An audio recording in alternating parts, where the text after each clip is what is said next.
नमस्ते दोस्तों, आज के इस क्लास में हम लोग एलसीएम एंड एचसीएफ यानी लघुत्तम समापवर्तक और महत्तम समापवर्तक के महत्वपूर्ण सवालों को करने वाले हैं। ये सवाल यहाँ पर जो हैं भले ही एसएससी के सवाल हैं, लेकिन आपके रेलवे के लिए भी महत्वपूर्ण सवाल हैं ये, क्योंकि रेलवे में भी ऐसे सवाल पूछे जाते हैं। इन कॉन्सेप्ट पर बेस्ड सवाल रेलवे में भी कई बार देखने को मिलते हैं, इसलिए इन सवालों को बहुत अच्छे तरीके से करना है। पूरा शुरू से अंत तक क्लास में बने रहिएगा। पहला सवाल यहाँ पर देखते हैं। दो संख्याओं का महत्तम समापवर्तक यानी एचसीएफ 17 के बराबर है और उनके एलसीएम के अन्य दो फैक्टर्स गुणनखंड यानी फैक्टर्स 11 और 19 हैं, तो दो संख्याओं में से छोटी संख्या क्या होगी। लगाने के लिए तो इसको 1 सेकंड में लगा लेंगे आप लोग, लेकिन इसके पीछे के कॉन्सेप्ट को आपको समझना जरूरी है। कॉन्सेप्ट क्या कहता है, देखिए, अगर हमारे पास एचसीएफ दिया गया है दो संख्याओं का 17, तो हम यहाँ पर दो संख्याएं मान सकते हैं। कौन कौन सी? एक तो 17x मान सकते हैं और दूसरा ले सकते हैं यहाँ पर 17y। क्यों? 17 जो है यानी एचसीएफ ये कॉमन होगा दोनों में। एचसीएफ का मतलब ये है कि दो संख्याओं में जो चीज़ कॉमन रहता है वही हमारा एचसीएफ होता है। तो यहाँ पर 17 कॉमन रखना है हमें, तो दो संख्याएं हमारे पास ये मिल गई।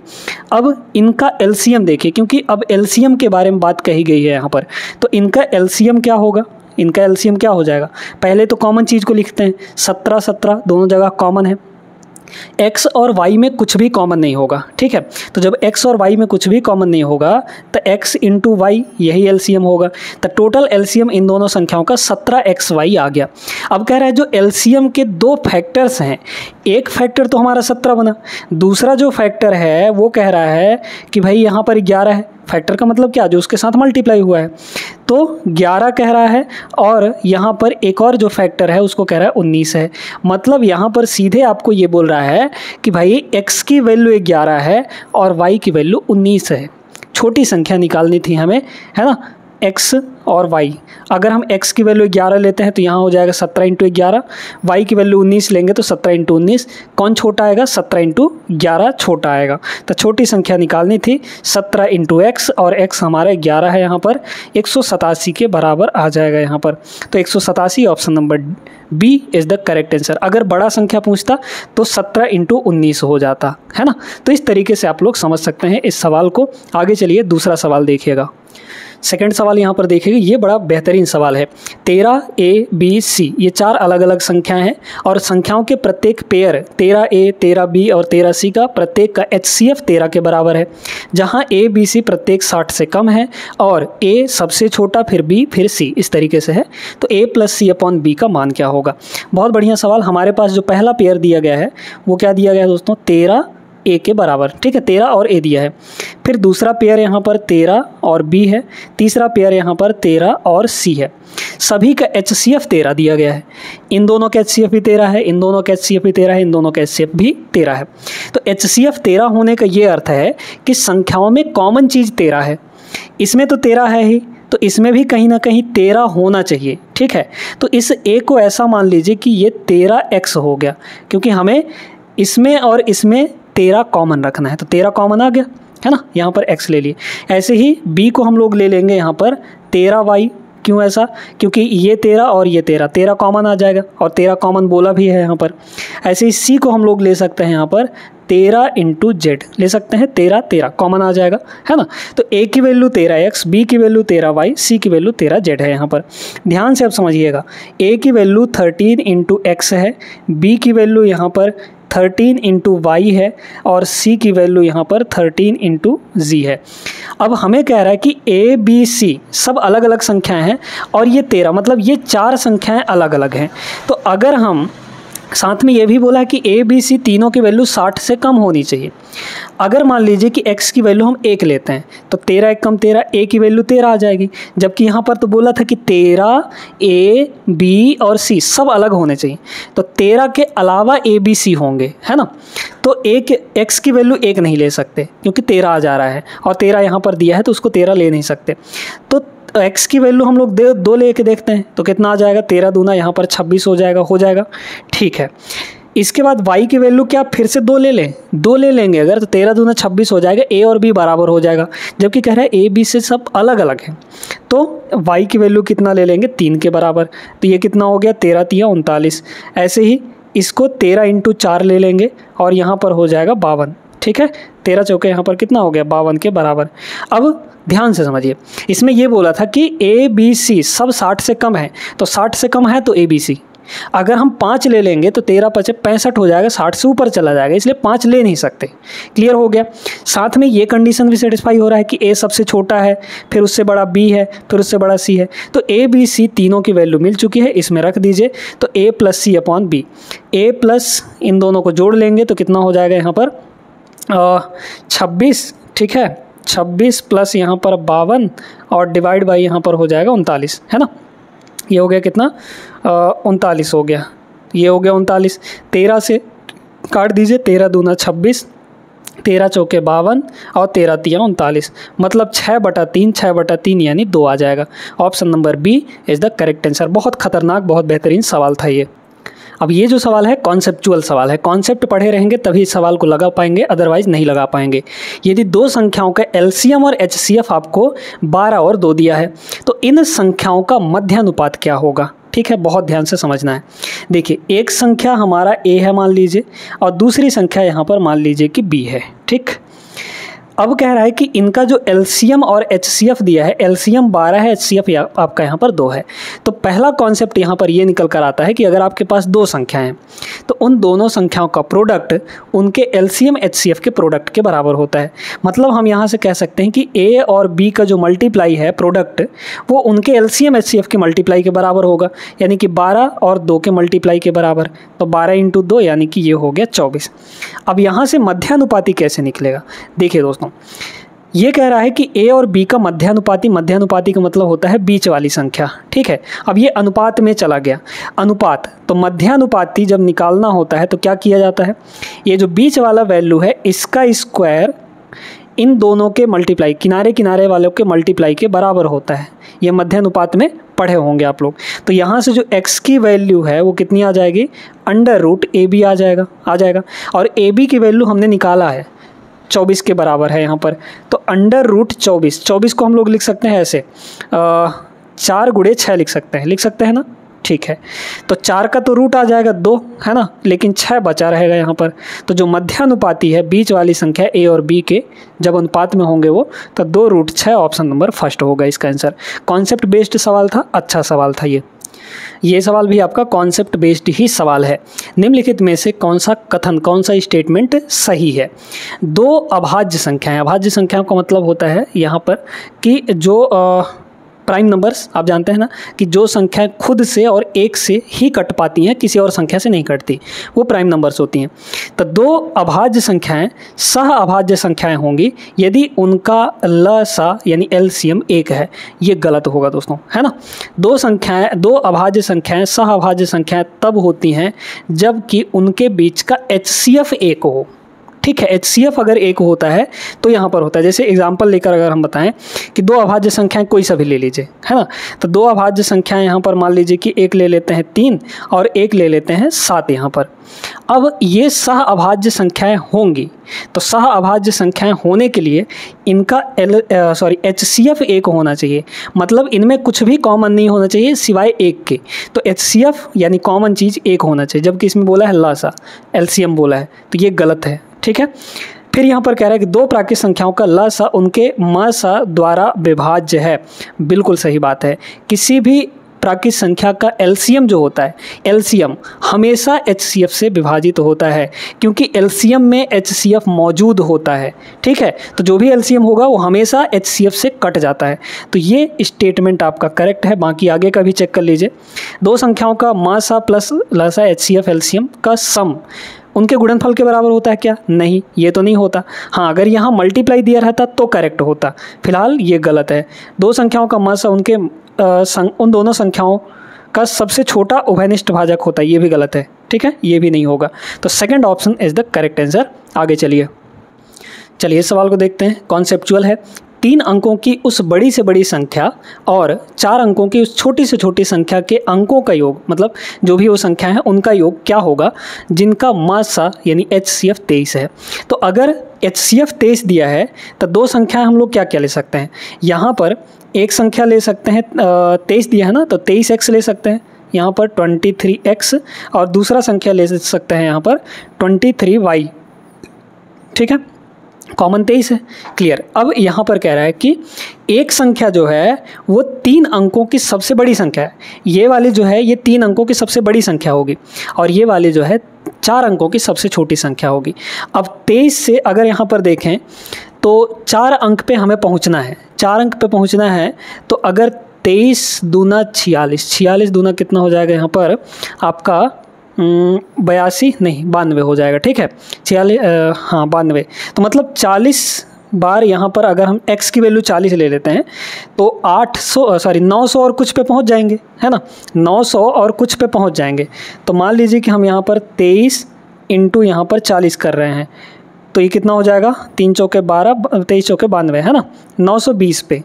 अब हमें देख रहे हैं कि ये अभी तो सबसे बड़ी संख्या 3 अंकों की नहीं बनी, क्योंकि 3 अंकों की सबसे बड़ी संख्या 999 होगी, जो कि 23 से नहीं कटेगी, लेकिन हमको 23 से कटने वाला, क्योंकि 23 का मल्टीपल ढूंढना है।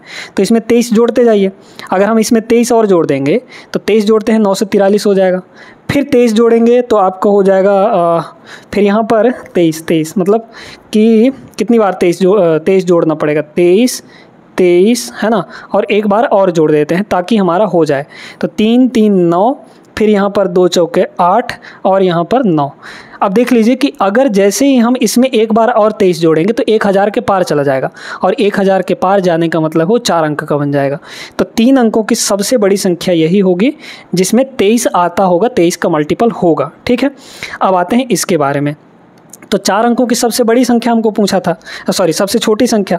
तो क्या करना है, इसमें एक बार और 23 जोड़ दीजिए। तो एक बार जैसे ही 23 जोड़ेंगे तो 9 8 9, इसमें जोड़िए 23, तो 23 जोड़ते ही 9 3 12 का 2 हासिल, 1 8 2 10 1 11 हो गया, और फिर यहाँ पर 1012 हो जाएगा, है ना, कितना हो जाएगा 1012। तो ये जो है 4 अंक की सबसे छोटी संख्या जिसमें 23 आता है, 23 का मल्टीपल है वो। तो हमारे पास जो 23x की वैल्यू है वो ये है, और 23y की जो वैल्यू है वो ये है। दोनों का सम पूछा था, तो 989 और प्लस यहाँ पर 1012, इन दोनों का सम, अंकों का योग नहीं है, संख्याओं का योग होगा, ठीक है। तो यहाँ पर 9 2 ये हो जाएगा 11, मतलब इकाई अंक 1 आएगा। ऑप्शन नंबर सी इसका करेक्ट आंसर है, ठीक है। आगे चलिए, देखिए यहाँ पर ऐसा सवाल तो किए हैं अभी 2 संख्याओं ए और बी का एलसीएम आपको 60 के बराबर दिया है, उनका एचसीएफ आपको 15 के बराबर दिया है, तो उनका मध्यानुपात कितना होगा, ठीक है। तो आप सभी जानते हैं कि जो 2 संख्याएं हैं उनका मल्टीप्लाई कितना होता है, यहाँ पर multiply A into B, product LCM HCF के मल्टीप्लाई के बराबर, यानी कि 60 इंटू 15 के बराबर, ठीक है, ये हो गया। फिर कह रहा है मध्यानुपात, तो ए और बी का मध्यानुपात क्या आ जाएगा, x अगर हम लोग माने तो ये हो जाएगा √AB, इसका कॉन्सेप्ट तो बता ही चुके हैं। तो ये सीधे सीधे कितना आ जाएगा, ए बी आपका कितना होगा, 15 छक्के 90, मतलब 900 हो जाएगा ये, ठीक है। तो ये हो गया आपका 900, ए बी की वैल्यू 900, तो 900 का रूट आ जाएगा 30 के बराबर। इसमें आपको पेन भी चलाने की ज़रूरत नहीं थी वैसे, ठीक है। ऑप्शन नंबर फर्स्ट करेक्ट है। आगे चलिए, देखिएगा इसमें क्या कह रहा है। मान लीजिए कि x बराबर 224, y बराबर 322 है। यदि 23x और a इंटू वाई का उच्चतम उभयनिष्ठ गुणनखंड x और y से विभाज्य है तो a का संभावित मान क्या हो सकता है। यहाँ पर बहुत अच्छे से सवाल को समझना है, CPO 2022 प्री में पूछा गया था। देखिए कह रहा है कि 23x और ay का उच्चतम उभयनिष्ठ गुणनखंड यानी HCF, ठीक है। उच्चतम उभयनिष्ठ गुणनखंड का मतलब होता है HCF, highest common factor, x और y से विभाज्य है। तो यहाँ पर हमारे पास 23x, x का मतलब दिया है हमें यहाँ पर, तो 23 इंटू x यानी 224, ठीक है, ये हो जाएगा 224। तो ये हो गया x। फिर इसके बाद y को भी देखिए, ay है ना, तो a इंटू y कितना है आपके पास 322 है, तो ये हो गया 322। अब इन दोनों का जो HCF होगा ना वो x y दोनों से कटेगा, ठीक है, x y से विभाज्य होगा, x का मतलब इससे भी और इससे भी। तो अब यहाँ पर इसको थोड़ा फैक्टराइज करिए। देखिए यहाँ पर ये हो गया 23 आपका, ठीक है, इसको अगर देखा जाए तो ये आपका 16 से कट जाएगा, 16 से कट जाएगा, क्योंकि 16 एक कम 16 बचेगा आपका 6, तो 16 चौके 64, तो 16 इसमें से अलग कर लीजिए, तो 16 एक कम 16, 16 चौके 64, 14 गुणे 16 ये आ गया, ठीक है। फिर इसको देखिए, ए तो है ही, है ना, इसको अगर देखें तो क्या इसमें 14 से कटेगा क्या? 14 दूना 28 बचा 4, 14 तियाँ 42, हाँ ये भी 14 से कट जाएगा। तो इसको लिख सकते हैं 14 दूना 28, 14 तियाँ 42 यानी कि 23 गुणे 14। इसको लिख सकते हैं 23 गुणा 14। अब कह रहा है कि जो इन दोनों का HCF होगा वो इससे और इससे कटने वाला नंबर होगा। ठीक है, तो ये बताइए, इसमें 16 है, इस 224 में 16 और 14 है, इस 322 में 23 और 14 है ना। यहाँ पर 16 मिसिंग है, इस वाले वैल्यू में 16 मिसिंग है, क्योंकि अगर 224 से कटना है तो इन दोनों में कॉमन 16 होना चाहिए, कॉमन 16 होना चाहिए, लेकिन इसमें तो कॉमन है ही नहीं।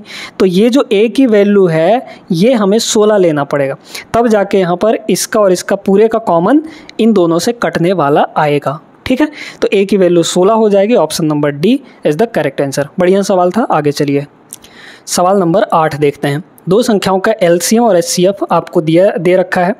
यदि लघुत्तम समापवर्तक पहली संख्या का 17 गुना है तो दोनों संख्याएं ज्ञात कीजिए। यहाँ पर LCM जो है दोनों संख्याओं का, ठीक है, LCM हमारे पास कितना दिया है, कह रहा है पहली संख्या का 17 गुना। तो पहली संख्या यहाँ पर A मान लेते हैं और दूसरी संख्या यहाँ पर B मान लेते हैं।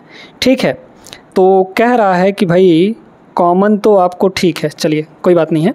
यदि LCM जो है पहली संख्या का 17 गुना है तो पहली संख्या A है, तो A का अगर 17 गुना कर दें तो ये LCM के बराबर होगा, और LCM दिया कितना है, 1105 दिया गया है। तो A की वैल्यू यहाँ से कितनी आ गई, A की वैल्यू बताइए, डिवाइड कर देंगे तो 17 छक्के 102, फिर यहाँ पर बचा 8, तो 17 पचे 85, यानी A की वैल्यू 65 आ गया। तो जब पहली संख्या 65 है और कह रहा है कि HCF भाई आपका 5 होना चाहिए, है ना, तो दोनों संख्या निकालनी है। तो 65 आपका यहाँ है और यहाँ है, ये दोनों तो होंगे नहीं। ठीक है, अब इन दोनों में से देखना है कौन सा होगा। अब इसमें देखिए कि ठीक है, पहली संख्या का 17 गुना है, HCF आपका यहाँ पर 5 के बराबर दिया गया है। अब इसको कॉन्सेप्ट से लगाएंगे। ठीक है, हमारे पास चूंकि 2 ही ऑप्शन बचे हुए हैं, अब बड़े गौर से समझना है। कह रहा है HCF दोस्तों 5 होना चाहिए, 5 के अलावा कुछ भी कॉमन नहीं होना चाहिए आपका। ठीक है, 5 के अलावा कुछ भी कॉमन नहीं होना चाहिए। तो इसमें जो A पहला संख्या आया है वो तो इतना आ गया है। ठीक है, यहाँ पर अब आप ये बताइए कि यहाँ पर जानते हैं कि A इंटू B मतलब दोनों संख्याओं को मल्टीप्लाई LCM HCF के मल्टीप्लाई के बराबर होता है। तो LCM कितना दिया है, 1105 दिया है, HCF 5 के बराबर है। A की वैल्यू पता चल चुकी है, यहाँ पर 65 है, तो ये हो गया 65, यानी दूसरी संख्या कितनी आ जाएगी, यहाँ पर 1105 मल्टीप्लाई 5 और डिवाइड बाई A आपका नीचे चला जाएगा, A मतलब 65। ठीक है, तो 5 से ये 13 बार में कट जाएगा, 13 से इसको देख लीजिए, 13 अट्ठे कितना हो जाएगा, 13 अट्ठे 104, बचा 6 तो 65 हो गया, 13 पचे 85, मतलब यहाँ पर 85, दूसरी संख्या 85, पहली संख्या 65। Option number first is the right answer. आगे चलते हैं, चलिए इस सवाल को देखें। ये तो बड़ा आसान सा सवाल है, बन जाना चाहिए। कह रहा है कि 45 और 55 का जो HCF है वो किस फॉर्म में दिया गया है।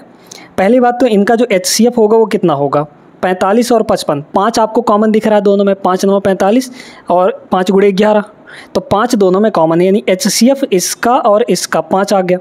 यही जो HCF है किस फॉर्म में दिया है, 55 × 5 है ना, 55 × 5 और प्लस 45 M के बराबर दिया गया है। ठीक है, अब देख लीजिए क्या आएगा, M की वैल्यू यहाँ से कैलकुलेट कर लेंगे, 5 गुणे 55 है ना, और 5 गुणे 1 है यहाँ पर, तो 5 5 कॉमन, 54 × 5 आ जाएगा। भाई इसको इधर ला के घटा देंगे, या फिर चूँकि माइनस में आ गया है ना, तो यहाँ पर हो गया 1 - 55 और 5 कॉमन आ जाएगा। ठीक है, इसको अगर इधर लाएंगे तो, और डिवाइड बाई यहाँ पर हो गया 45, कितना हो गया 45 हो गया, इज इक्वल टू M। तो 5 से ये आपका कितने बार में, 9 बार में, और ये आ जाएगा -54, तो -54 डिवाइड बाई 9, ये M का वैल्यू आएगा जो कि -6 के बराबर होगा। Option number first correct answer होगा। आगे चलिए, इसको देखें, ये भी कॉन्सेप्चुअल ही सवाल है, मतलब कॉन्सेप्ट अगर पता होगा तो 1 सेकंड के अंदर इसको टिक कर सकते हैं। दो सहभाज्य संख्या यानी को प्राइम नंबर्स, उनका जो LCM दिया है, सॉरी गुणनफल यानी प्रोडक्ट, वो 483 है, तो उनका LCM कितना होगा।